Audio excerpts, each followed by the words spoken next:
Nessa terra, nesse lugar, aqui o que se planta dá. Isso é motivo pra se orgulhar. Nosso berço, nosso chão, um pedaço da nossa nação, que produz, que faz crescer, que não se cansa de avançar. Essa terra tem um povo que tem garra e tem amor, tem orgulho, tem paixão por essa terra. Terra de valor. Concórdia, nossa terra, nosso chão. Concórdia tá no nosso coração. Concórdia, nossa terra, nosso chão. Concórdia tá no nosso coração. Concórdia, uma grande cidade.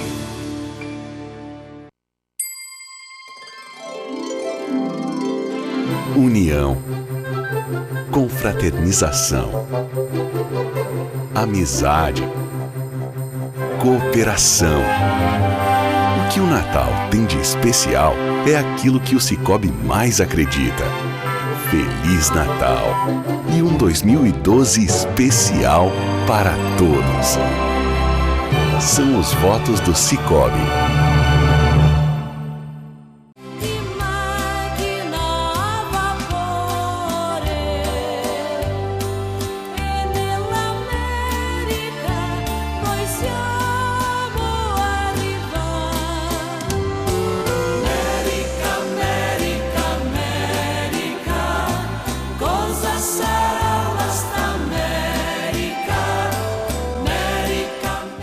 Amigos da TV Concórdia, canal 21, sejam todos muito bem-vindos. Estamos aqui para apresentar a nossa programação de 2012, uma vez que esse programa estreia na véspera do Ano Novo. E como falamos na semana passada, na verdade estamos aqui numa continuidade, nós estaremos a partir de agora privilegiando o nosso telespectador com a possibilidade de assistir o documentário Memorável Trem de Ferro. Eu tenho certeza que todos nós vamos aprender muito, conhecer e valorizar a nossa região a partir desse conhecimento, dessas memórias históricas que conta a história da estrada de ferro que ligava São Paulo ao Rio Grande do Sul.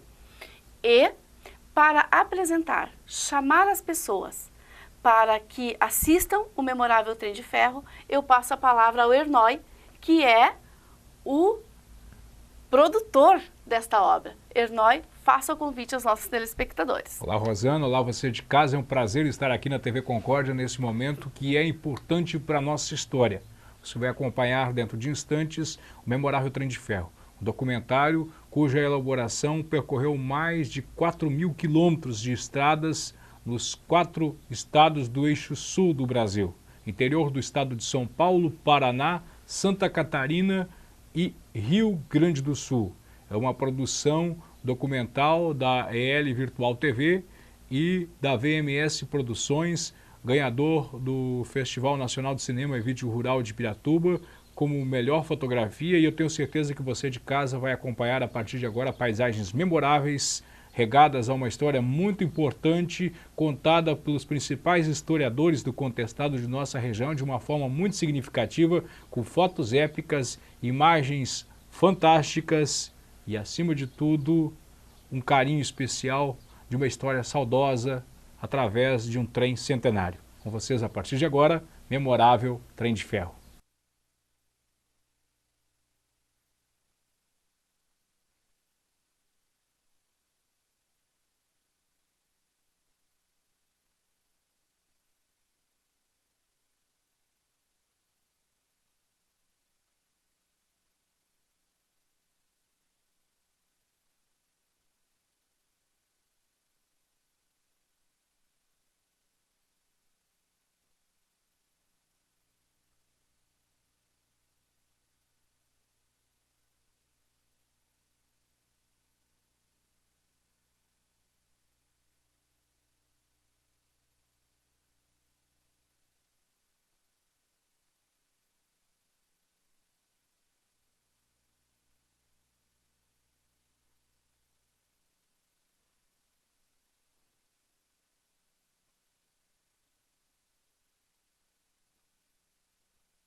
Alguns acontecimentos marcam para sempre a nossa vida, de certa forma ditam nosso futuro.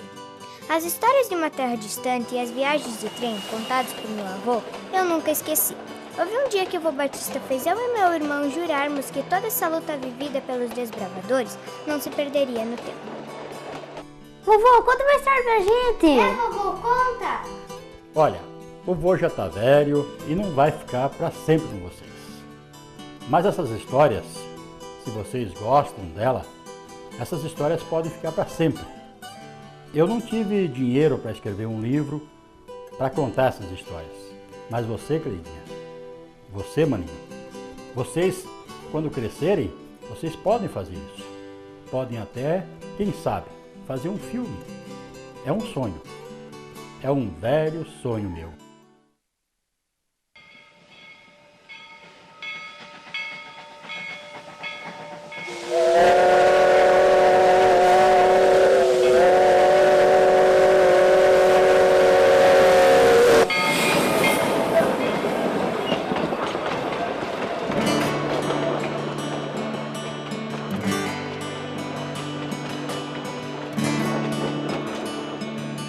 Trilhos que se desafiam pelo interior paulista desembocam no Paraná, cortam caminhos marginais pelo Rio do Peixe, transpõem a imponência do Uruguai, seguindo a comprometida jornada pelo sul do mundo.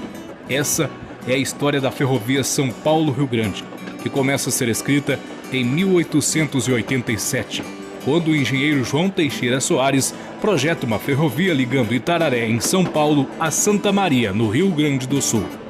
A forma, de ligar o Rio Grande do Sul, Santa Catarina, com o restante do país, se daria exatamente pelas ferrovias. E o governo imperial, ainda através de Dom Pedro II, ele pensou que, construindo uma estrada de ferro que atravessasse, toda essa nossa região, essa estrada poderia fomentar o processo de ocupação da região e automaticamente o Brasil tomaria posse definitiva desse local. Essa estação começou a ser elaborada para abrigar duas ferrovias que aqui se encontravam. Pela importância, a estrada de ferro Sorocabana, que nos ligava com o Interlã Paulista. E do outro lado para cá, nós tínhamos a ferrovia que tinha a pretensão de sair de Itararé e alcançar o Rio Grande do Sul e entrar nos países platinos. A grande verdade é que essa estação já foi construída, gerada de um consórcio. A ferrovia pelo Paraná inaugurou nessa região em 1909, e a Paulista inaugurou em 1910. Quando a única ligação que existia entre o sul e o centro do país era o antigo caminho das tropas, histórico também. Porém, uma integração, ocupação, colonização efetiva, ela só sairia com outro tipo de conexão. E aí aparece a ideia da ferrovia colonizadora. Parte no tempo do Império ainda, do Dom Pedro II, quando iniciam os planos e as projeções aí para a construção dessa ferrovia tão importante na integração do sul com o centro do país.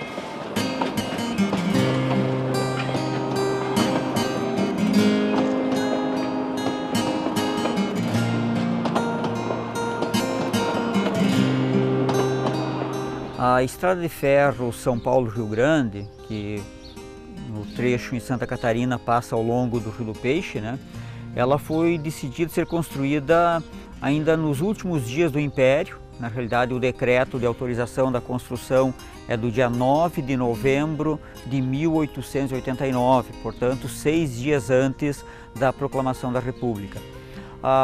Nós não temos como entender a construção dessa ferrovia sem entendermos um pouco a questão estratégica, inclusive de cunho militar.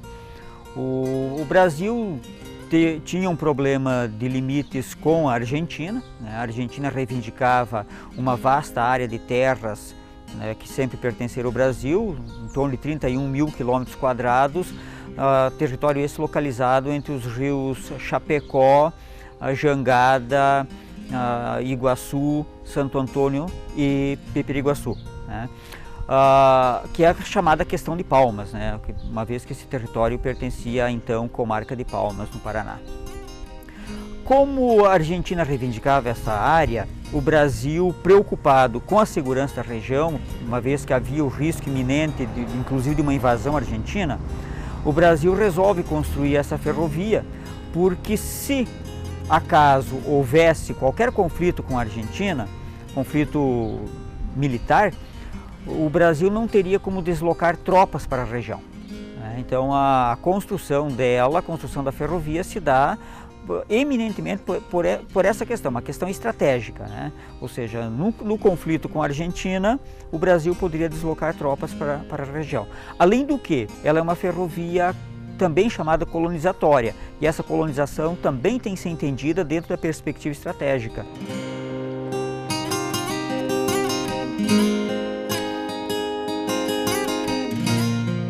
Projetada a construção da ferrovia, e aí Teixeira Soares inicia o projeto através de uma companhia, e aí via-se a necessidade premente da construção ou da conclusão desta ferrovia, que havia iniciado em Itararé, São Paulo, desceu até o rio Iguaçu e, por outro lado, na outra margem, no Rio Grande do Sul, também havia iniciado, vem até o rio Uruguai, e aí ela estaciona, aí ela para. Exatamente na área contestada entre Paraná e Santa Catarina é que está a maior disputa, e justamente nessa área de terras contestadas é que a ferrovia não está concluída. Na verdade, a estrada tinha dois objetivos. Um era a ligação do sudeste de São Paulo com o centro do Brasil, indo até Itararé, e o outro era esse processo de ocupação, de fazer a ocupação da região a partir da estrada. Não se definiu bem isso, né, qual era o verdadeiro objetivo. Parou-se a obra nesse momento, então essa primeira parte parou em Porto União.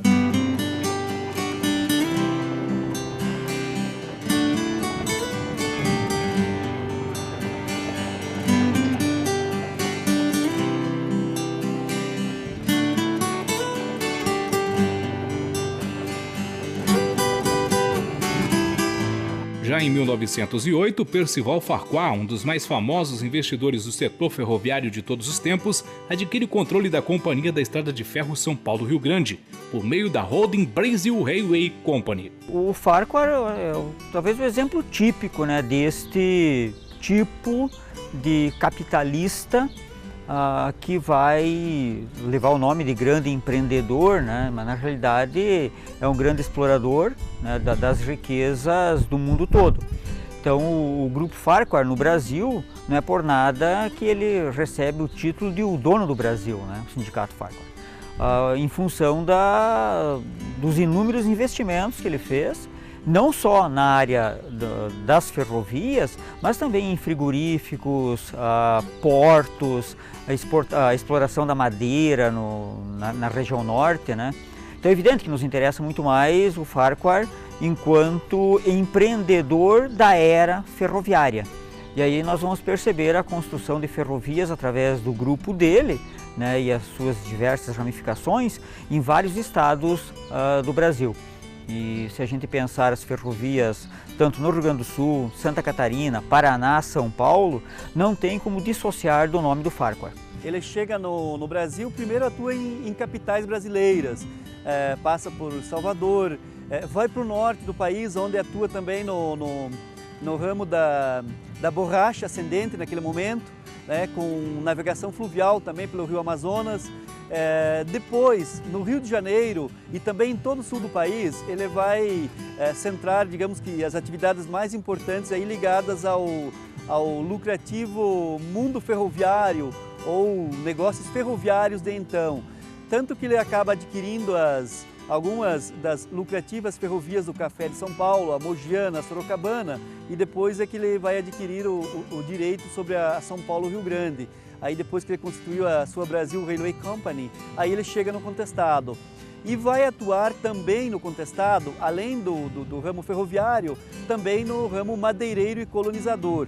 Interessante situar aí a Lumber, que é a madeireira e colonizadora, na época um grande complexo, com aproximadamente 800 funcionários, parte da direção vem de norte-americanos. E era uma forma dele retirar a madeira pelo Oceano Atlântico, já que com a estrada de ferro madeira Mamoré, ele retirava a madeira pelo Oceano Pacífico e entrava com essa madeira no oeste americano.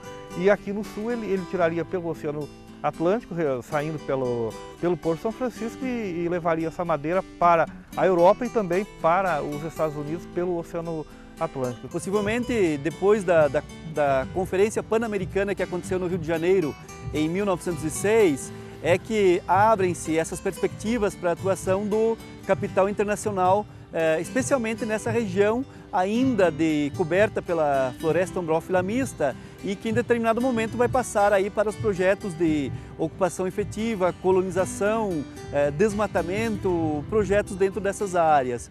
No início do século XX, Farquhar disputava com Henry Ford o posto de qual era o maior magnata americano na época, né? Então imagina o poder desse indivíduo. Tinha muito dinheiro, tinha projetos expansionistas por toda a América Latina, assim como o próprio governo estadunidense. Ele veio para cá com outros grandes projetos. Um deles foi a Estrada de Ferro Madeira Mamoré, o outro foi a empresa de energia Light no Rio de Janeiro, Rádio Nacional, que também ele adquiriu na época, e o projeto da Estrada de Ferro em Santa Catarina, no sul, entrou nesse contexto, quer dizer, era um projeto que estava parado. O Farquhar viu aqui também um grande potencial de exploração madeireira, era uma região extremamente rica. Aí, de Porto União, após a inauguração da ponte em 1906, é a Brazil Railway Company que assume os trabalhos para concluir exatamente nessa área que é contestada entre o Paraná e Santa Catarina. Tanto que em 1907, os primeiros 51 quilômetros são concluídos. Aí em 1908, inaugura-se a estação de Presidente Pena. Presidente Pena, que por sinal levou o nome do Presidente da República, que pessoalmente veio na inauguração da estação de Presidente Pena. No ano seguinte, várias estações foram fundadas.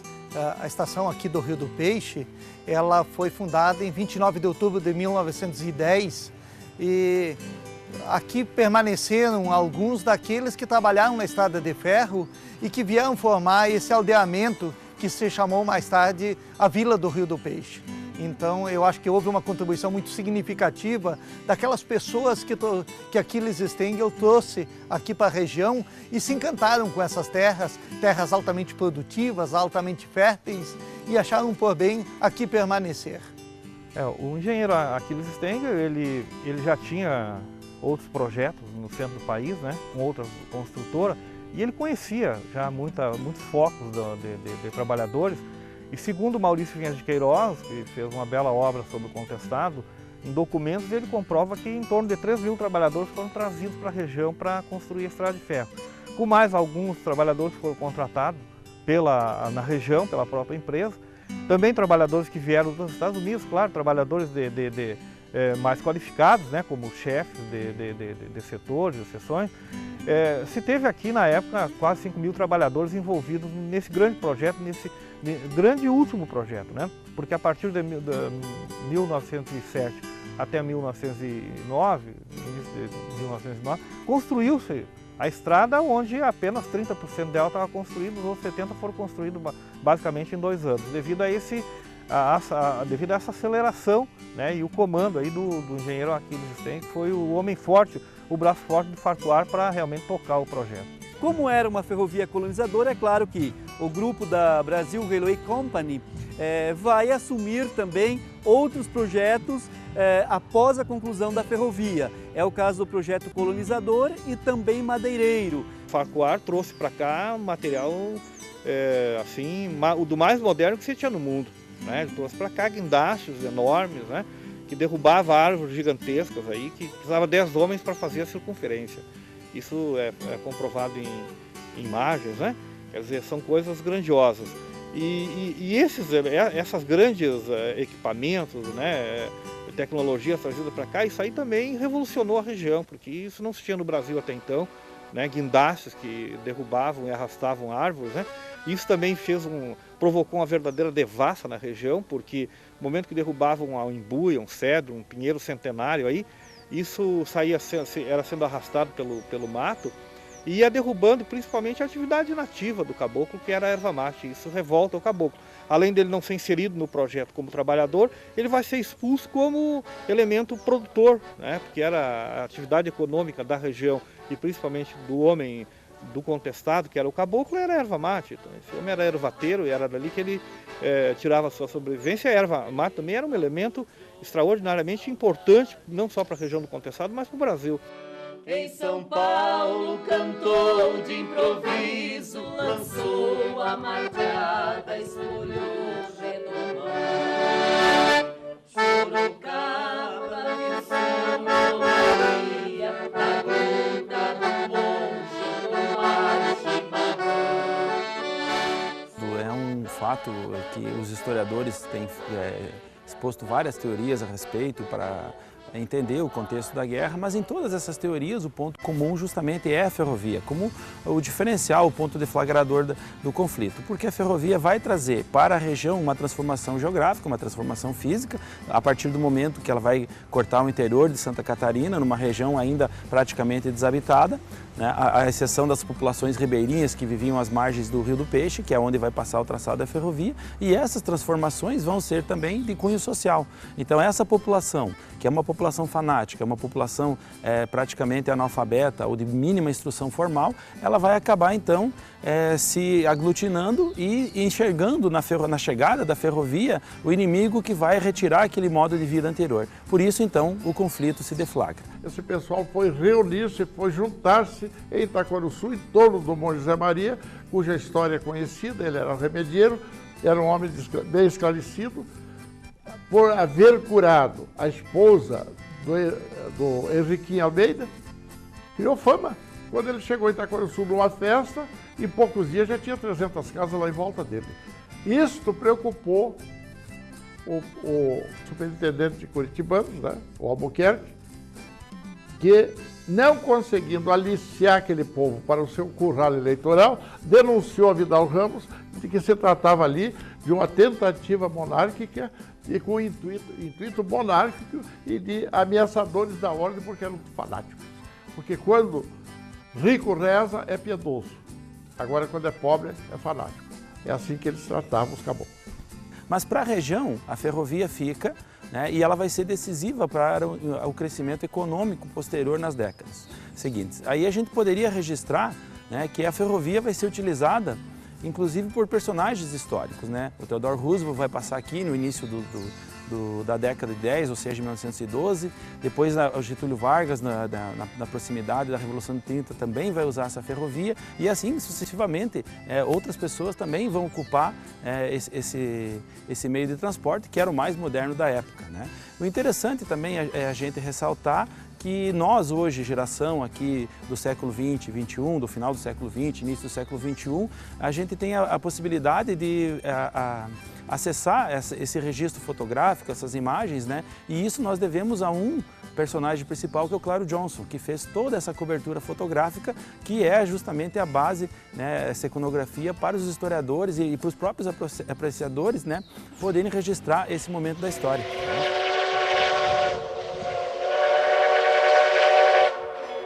E do sul, o último trecho em construção partia de Passo Fundo, atingindo as barrancas do Rio Uruguai, unindo-se em Marcelino Ramos os dois trechos e completando-se assim a construção da estrada de ferro São Paulo-Rio Grande.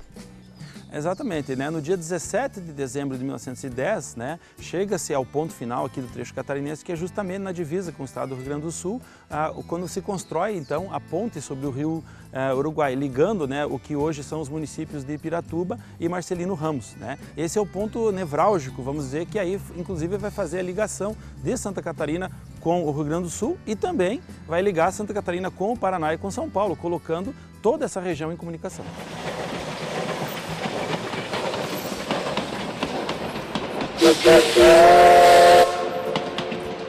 Outro episódio que merece destaque do processo de construção da São Paulo-Rio Grande foi o assalto ao trem pagador.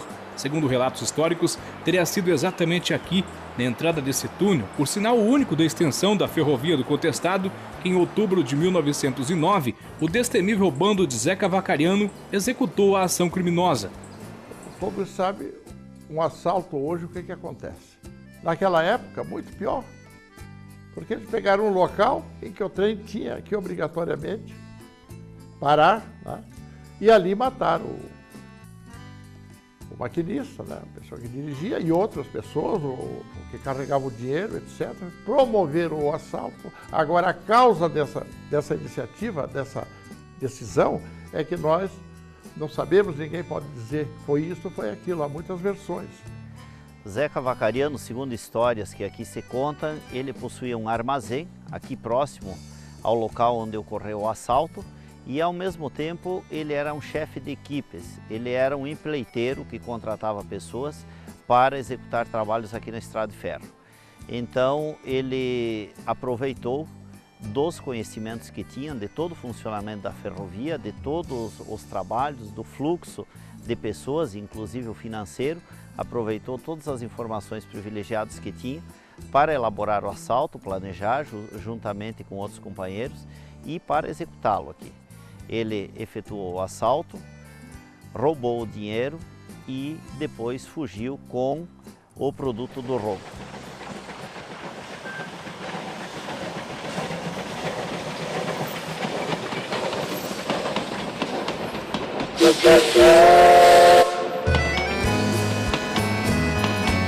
Uma vez a ferrovia posta em operação, a Companhia da Estrada de Ferro São Paulo-Rio Grande cria uma nova empresa, a Brasil Development and Colonization Company, que se encarrega de promover o loteamento e colonização das áreas marginais aos trilhos. O problema é que a ação iniciada em 1910, com a chegada de imigrantes europeus, é interrompida em 1914. O impasse tem como epicentro a Primeira Grande Guerra Mundial na Europa e a deflagração da Guerra do Contestado em solo catarinense.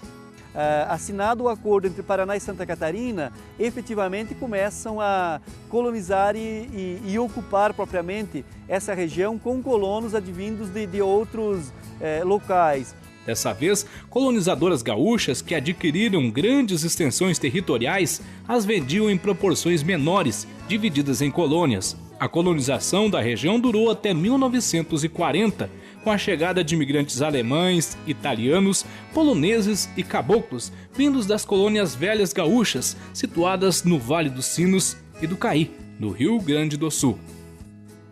Contribui sim, né, para a entrada do imigrante na região, até porque tinha, por parte do projeto nacional e do próprio governo estadual, essa coisa de fazer o oeste catarinense, o Planalto, né, se desenvolver. A colonização também tem que ser entendida dentro da perspectiva estratégica, porque como a região era desabitada, isso motivaria também a Argentina a pensar inclusive numa invasão. Então por isso que a forma como ela foi construída, a ferrovia, foi no sentido de trazer gente para que ficasse morando na região. Tanto é verdade que a forma de pagamento pela construção foi doação de terras para a companhia construtora, né? E a companhia tinha a obrigação de lotear em pequenas propriedades e revender essas terras então a colonos, principalmente do Rio Grande do Sul, né? Uma vez que havia um número significativo de colonos sem terra no estado gaúcho. Então, com a ocupação por esses colonos, com a ocupação ao longo da ferrovia, isso desmotivaria a Argentina no sentido de pensar, né, uma possível invasão desse território.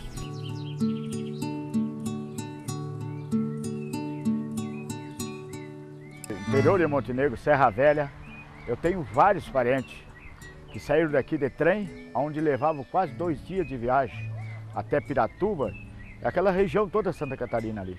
Vários, tio, primo. Em Piratuba se chega lá, Souza, Azeredo, são todos meus parentes.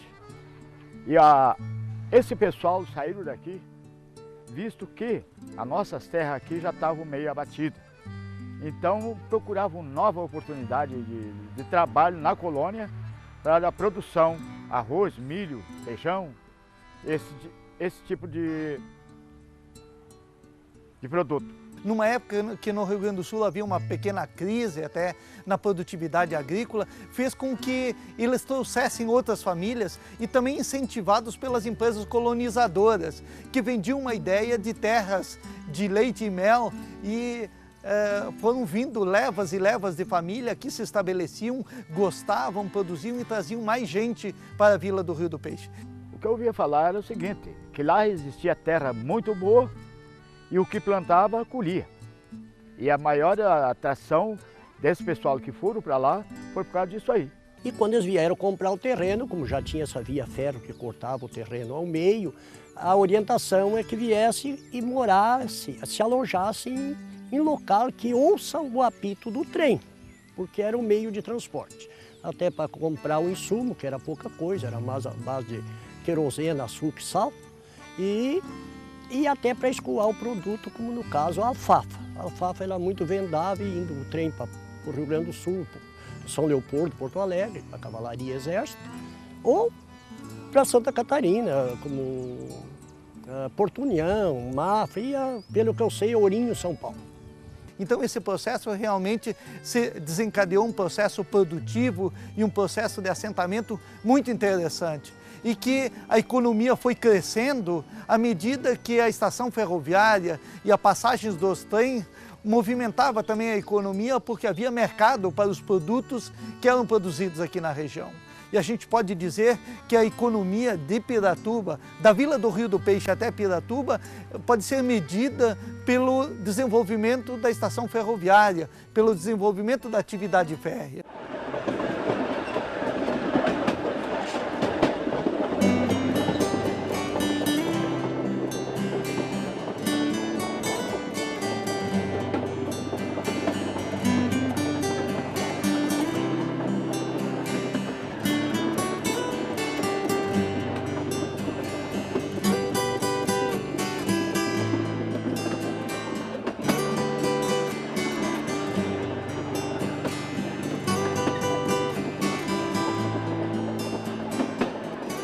A empresa do Farquhar com o governo, ela recebeu, né, no acordo que houve para a construção da estrada de ferro, ela recebeu 15 quilômetros de cada lado da ferrovia.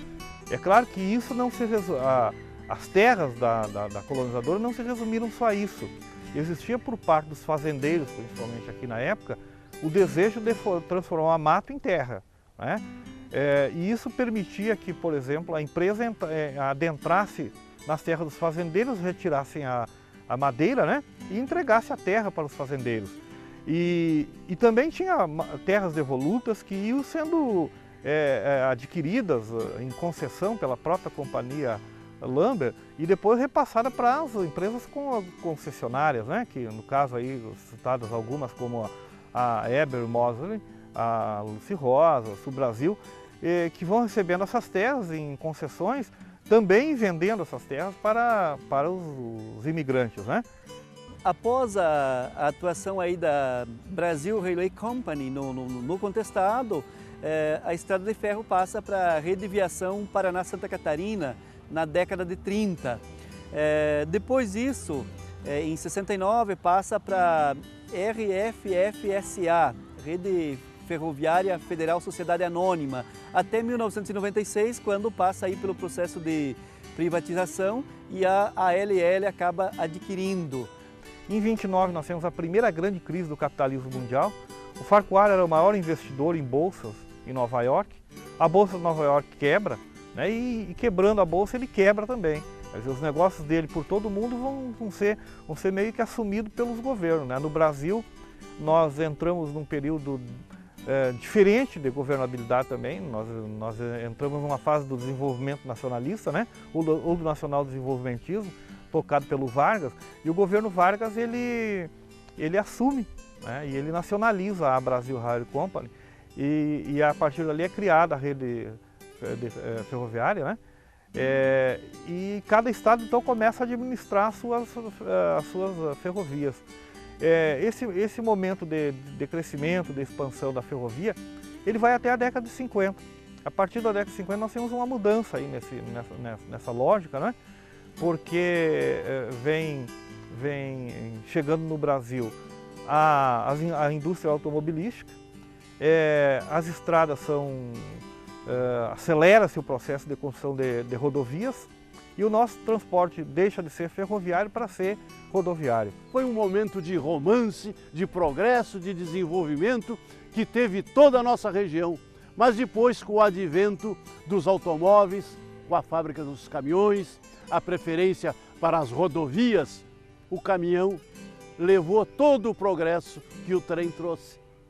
É inconcebível que uma obra desta dimensão e dessa qualidade tenha sido impedida de continuar porque entrou a política da produção de automóveis e, nesse contexto, o interesse de indústrias do ramo, mas em tudo isso aí está o envolvimento político, é fundamental, e em detrimento das ferrovias.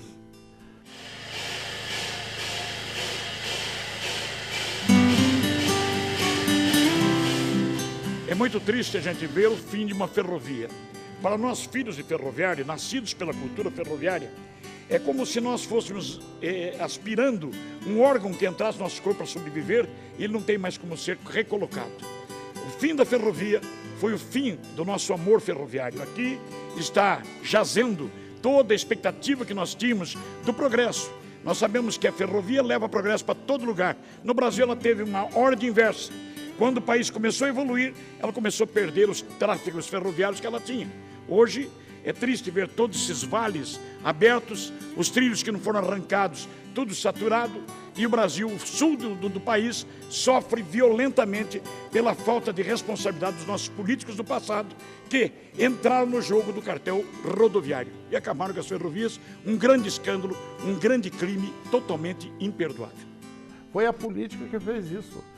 Porque a lógica mostra que o transporte ferroviário, sem dúvida, é muito mais barato do que esse de consumo de poluição que nós temos aí, enorme, dessas indústrias de automóvel e consumo de combustível. Isso aí, além de poluir, encarece e sacrifica o projeto, aquilo que já existia, bem mais barato, bem mais em conta e mais eficaz.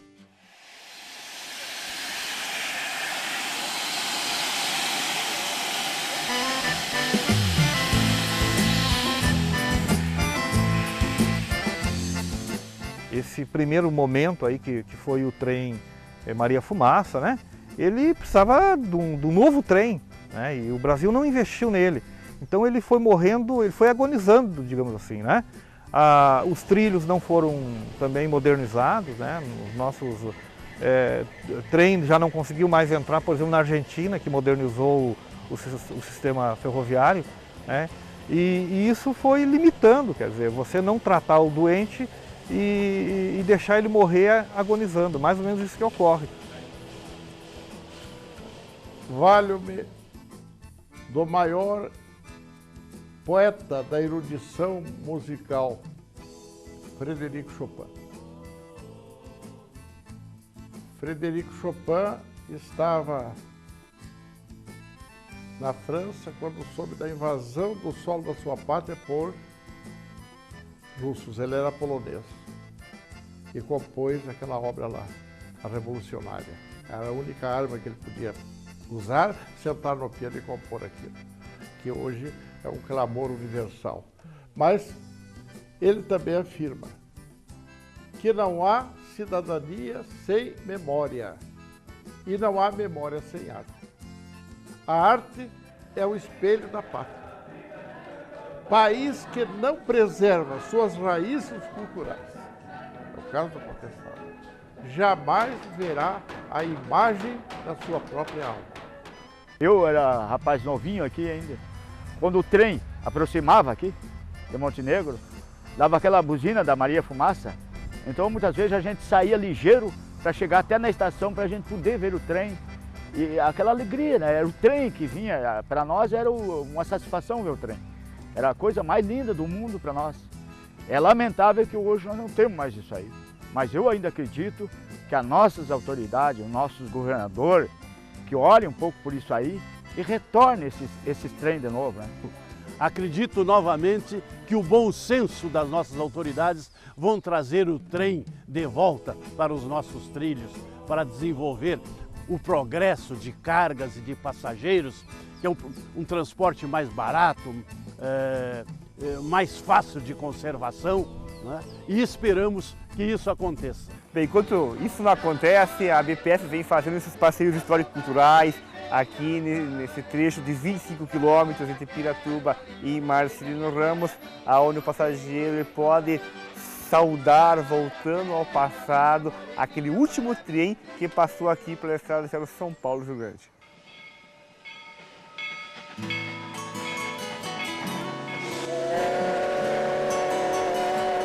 Da estação de Itararé partiu pela última vez com o último apito da locomotiva, que era a 503. O veículo era o Cabose CNB 313-422/7, que partiu dessa cidade às 16 horas e 12 minutos. Foi triste a hora que ele encobriu a primeira curva ali no Clube de Campo, que nós vimos a última hora. Aí eu com o Roberto Carinaga, acabou. Aonde daqui nós fomos deslocados para trabalhar em Sorocaba e alguns colegas meus deslocados para trabalhar na cidade de Itapeva. Entrou a máquina diesel, acabou a Maria Fumaça, aí o pátio foi ficando vazio, foi diminuindo o número de funcionários, foram transferidos. Itararé, os da Sorocabana transferiam para Itapetininga da rede, ia Jaguaraíba, Ponta Grossa e até lá para o sul. Então a história é muito extensa, ela está envolvida em tudo que a cidade tem hoje. E é pouco ainda, a história ainda pequena ainda para a cidade, pelo que a ferrovia trouxe à cidade ainda, pouco lembrada. Né? Eu era feliz e não sabia. Sua felicidade estava nessa história. É. A gente sofria, passava as horas difíceis, mas também passava as horas alegres também. E trem cargueiro passava 10, 12, 15. Passageiro se tinha misto à noite, tinha um direto ao meio-dia, tinha vários trens, eram muitos trens por dia.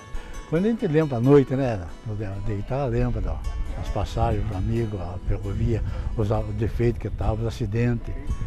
Vários também acidentes, né? Tempo de inverno. Quebrava a trilha, uma coisa e outra. Era trabalhoso. Nós inventamos uma língua, uma gíria propriamente dito. Muitos estão chamando de ervalês. E essa língua que nós falávamos é o seguinte, por exemplo, chegava uma pessoa e dizia assim, escuta moço, pega um lugar para mim e para minha família no trem, que na época o trem não existia número, não tinha numeração nos bancos, então tinha que pegar o lugar. Então nós íamos pegar o lugar e a gente combinava um preço. Aí, quanto é que se cobra? Dá 5 pila. Aí eu dizia, mas é caro e tal, aquele chorinho de sempre, né? Aí eu passava um outro guri ali, ele ia perguntar, né? Escuta, guri, quanto é que você quer pegar a mala? E eu falava para ele assim nas costas, né? Mas sem olhar para ele, eu dizia assim, ó, Mirko larfiou para ler de Crício Lírpia. Quer dizer, eu falei para ele 5 pila. Mirko larfiou para ler de Crício Liba. Mirko, eu falei com ele 5 pila, 5 reais. Na época, 5 reais. Aí ele dizia assim, né, o senhor me dá 7 pila aí, tudo bem? Mas aí não dá e tal. Daí o cara me chamava. Quando aí o trem ia embora e tal, dos 5 pila que eu ganhava, eu dava 1 pila pro piá, né? Então era uma malandragem sadia, quer dizer, nós não enganávamos ninguém. Nós só queríamos assim, digamos assim, segurar o que é nosso, o que é meu, que a gente tinha aquele dinheirinho para ir no matinê cinema no fim de semana. Eu sou filho de ferroviário, meu pai era ferroviário, eu nasci ao lado de uma linha de trem. Os meus filhos, eles foram criados de um leito ferroviário. Sempre a ferrovia vinha, opa, amanhã eu vou trabalhar em tal lugar, sempre trabalhar no lugar. E essa dor no peito continua mesma coisa, porque foi uma tristeza, não foi uma alegria que aconteceu em Itararé. É uma coisa que a gente queria ver, movimento, transporte, filho de ferroviário, hoje que se quer entrar numa ferrovia, tem que deslocar para São Paulo e às vezes também não tem chance nem de prestar um concurso para dar aquela continuidade do pai e do avô para ser um ferroviário. Do que era a guerra, herdamos o orgulho, a força de lutar por ideais e fazer nascer toda uma região, lugar de gente que trabalha e que a cada novo dia faz do contestado um território conquistado, pela esperança de um sonho feliz, onde a paz é a nossa maior riqueza.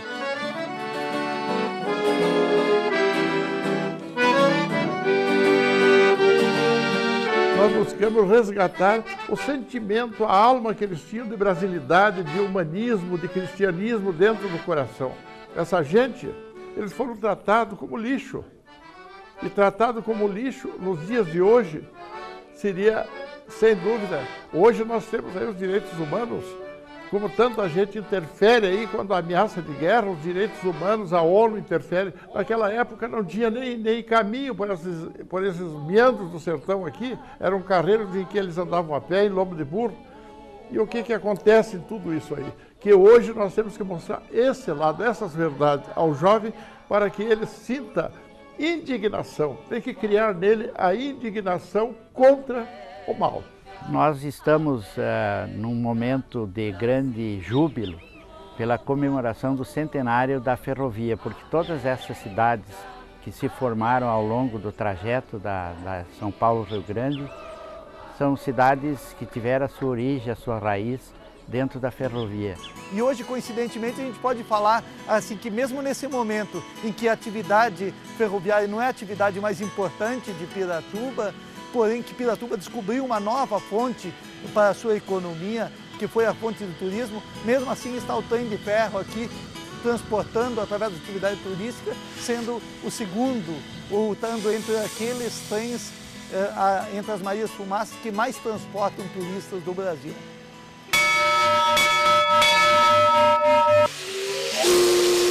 Ao festejarmos o centenário da ferrovia, que desde sempre representou o glamour do fantástico mundo a vapor, a mais audaciosa obra ferroviária parece não perder o encanto, produzindo ainda hoje prazerosas e inexplicáveis sensações dispersas em um romântico olhar de quem viu o Vale do Rio do Peixe crescer no embalo do trem. E nesse ritmo, os sons da vida se misturam, criando uma sinfonia regida pelos acordes dos trilhos. É o tilintar macio do caminho de ferro que mais parece uma passarela por onde uma majestade desfila. E para quem um dia já foi chamada de fera de aço, bicho fumegante, hoje rende-se ao fascínio de ser homenageado como memorável trem de ferro. De Santa Maria a Itararé, vou pegar o trem do meu coração. Seguirei viagem e se Deus quiser, amanhã eu chego lá no meu sertão. E nessa jornada a saudade aperta, paisagens e a brisa acalma minha alma. Na minha cabeça um filme vai passando e a viagem apenas está começando. Essa estrada é longa, o tempo não passa, ouvindo o trem, sentindo o cheiro da fumaça. Quando escuto o apito, vou relembrando, e sem querer às vezes me pego chorando.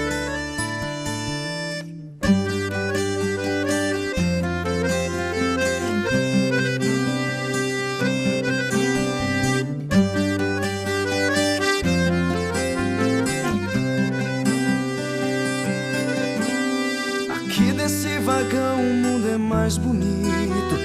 Vejo um menino abraçado ao avô. Ouve-se um apito, já é Marcelino. Estação do Rio do Peixe, a máquina parou. Vou desembarcar pra tomar um café. Enquanto o trem não sai na estação, espero. Daqui a pouco vou seguir minha viagem nesse memorável trem de ferro.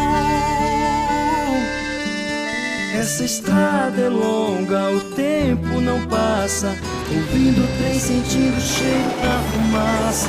Quando escuto o apito, vou relembrando, sem querer às vezes me pego chorando.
Nessa terra, nesse lugar, aqui o que se planta dá.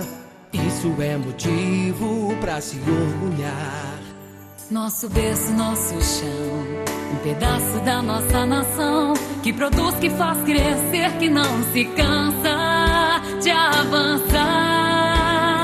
Essa terra tem um povo que tem garra e tem amor, tem orgulho, tem paixão por essa terra. Terra de valor. Concórdia, nossa terra, nosso chão. Concórdia tá no nosso coração. Concórdia, nossa terra, nosso chão. Concórdia tá no nosso coração. Concórdia, uma grande cidade.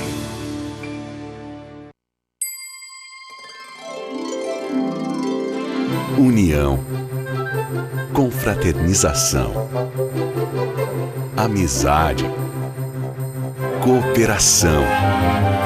O que o Natal tem de especial é aquilo que o Sicoob mais acredita. Feliz Natal e um 2012 especial para todos. São os votos do Sicoob.